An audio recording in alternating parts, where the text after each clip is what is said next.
Seeing the seasons change has made me realize how awesome life is once again.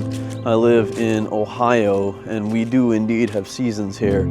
And the reason that I like living in the Northeast or the center of the country where seasons change is because it's necessarily a reminder that change is the only constant. I say this because without acknowledging that, life gets pretty boring. And I don't think any of us really want a boring life. I assume that's why you're watching this video. And I assume that's why you do half the things that you do. So how do we keep life interesting in spite of perhaps having the same seasons all the time? First and foremost, we need to be changing.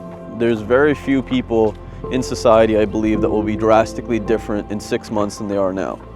And the reason is because we have lost our drive and our belief in ourselves to actually say, hey, not only am I going to be better, improved, but my outlook, my philosophy on life is going to be different. It takes a lot of work, frankly. It takes a lot of reading, and it takes a lot of mentorship, and it takes a lot of networking and connecting with people. So here it's fall in Ohio, and I see the leaves change, and I see them coming off these trees, and these trees are still very much alive. And I see all the differences with October and Halloween and Thanksgiving and Christmas rolling around, and I can't help but get excited once again about life, because it's going to get cold, sure. Things are going to change, sure.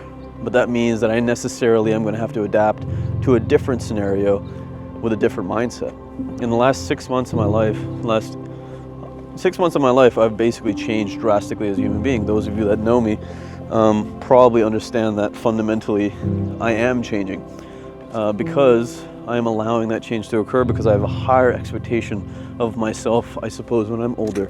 I have an idea of who I want to become, which is someone that's a pillar of society, someone that genuinely holds up people that perhaps don't have the strength right then and there, people that are looking for someone to inspire them, people that are trying to make the little differences in their communities and their families. I want to be that pillar for people. And the reason is because I've been given a lot. And I've been shown a lot. And frankly speaking, I've been taught at an early age that life isn't very long. At our best, we only get a couple springs, a couple summers. And what makes it interesting is the memories that we leave behind for the people that perhaps have time or have spent time with us. So why not spend? Why not make my life interesting as a conduit for those expressions, right? So the fall in general comes with these beautiful changing leaves. And as you can see, these trees, they're aging. Every year there's another ring that gets attached to their inner core. They expand their bark. They fundamentally are different creatures because of how the soil composition or perhaps the outdoor weather. One of the really interesting philosophies that I came across in Jordan Peterson's book, 12 Rules for Life, An Antidote for Chaos, was that nature itself is changing.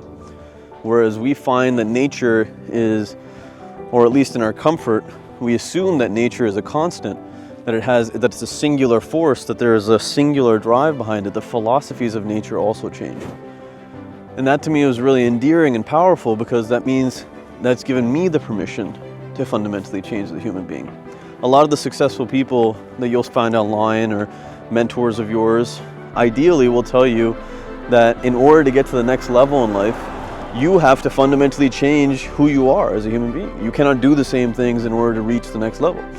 And so how do we expose ourselves to those next thoughts, those next things that will change the way that we think without taking risk, without genuinely taking risk in life?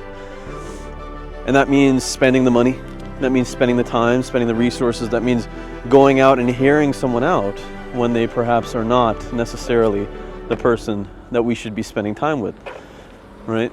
Or perhaps there's a new president in town, right? A lot of us, 8 years ago, how many years ago? Yeah, 8 years ago, when Trump first became president, I was one of those people that was like, dude, what the hell? The world's gone to shit. And it's funny because I know that there's still some of you out there that are feeling that way. And perhaps you're right. Perhaps I'm completely wrong. But in the last 8 years, I've also drastically educated myself. in terms of how economies function, in terms of how individuals play roles in their companies and their organizations and their families. I've educated myself on what it means to be financially independent, what it means to work really hard, and what value is in society.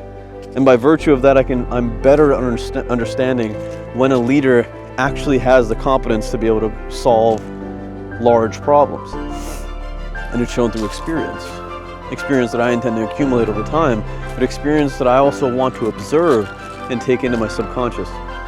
So that change, that propensity to see new things in life, I hope it keeps coming.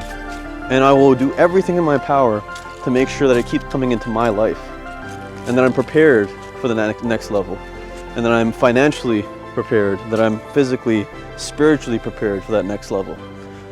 And so that means day after day, waking up, doing the things that I need to do, and coming up with initiatives, and not only coming up with them, but executing on those initiatives, and getting better and better and better and faster at this thing, so that I have something that I can say, hey Tarab, you are not the same person that you were, and that is why your advice today is valuable to different people than your advice yesterday was.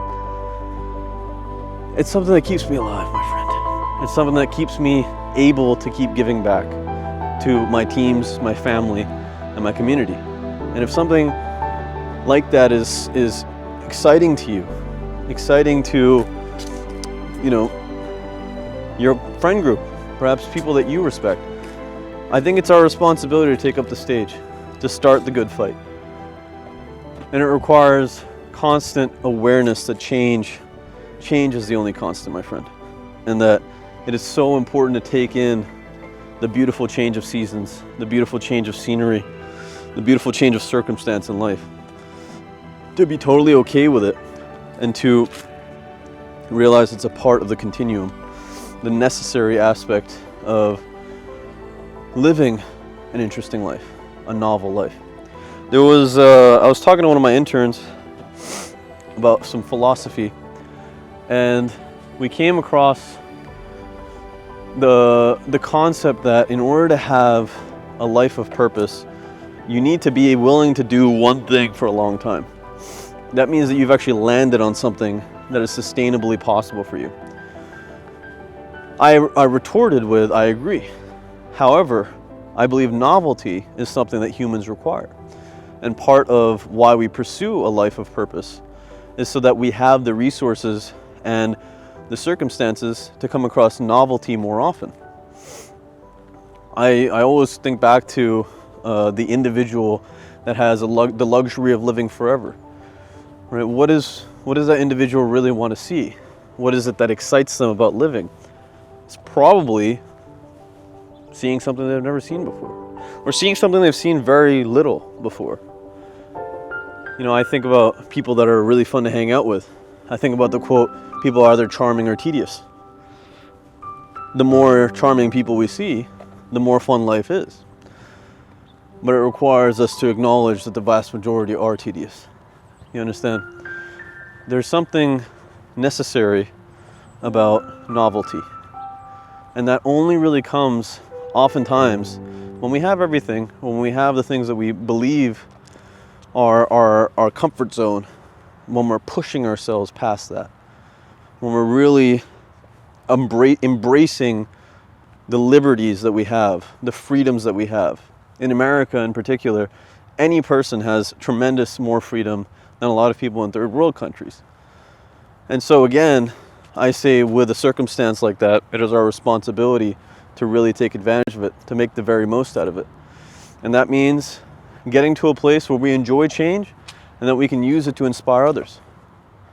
If you found this interesting, smash that like button, give me a subscribe, and throw me a comment below on whether or not you value change in your life. And if you do, what are you doing right now today to prepare for that change?